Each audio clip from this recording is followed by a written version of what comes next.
Do'stlar, 4 yil avtosodadan K5 xudo xolasa 2023-yil 19 ming yurgan, o'zini halol yurgani. Ikkinchi pozitsiya bo'ladi. GT Line diskelada bo'sh balon, tonirovka ruxsatlari, karalatka novdat turibdi, chorniy boomer. Poliklari bor. Mashinamiz 20 ming o'zini yurgani, displey, obduf, abagrev, hamma narsasi bor. Mashina holati yaxshi, ideal sostaniyada.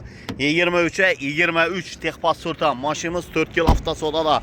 Do'stlar, novdat turibdi. Qora tulparimiz.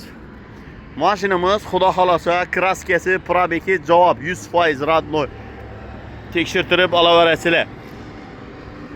Bahosine kelsak, xudo xolasa bahosi 310 milyon so'm. Avtokrediti 80 milyondan chiqadi.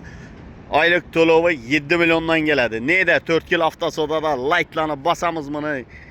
K5 alamiz degan do'stlarimizga yiberamiz. Eldindan beri 19-yil, 18-yil Spark'larimiz bo'lsam chiqarib beramiz.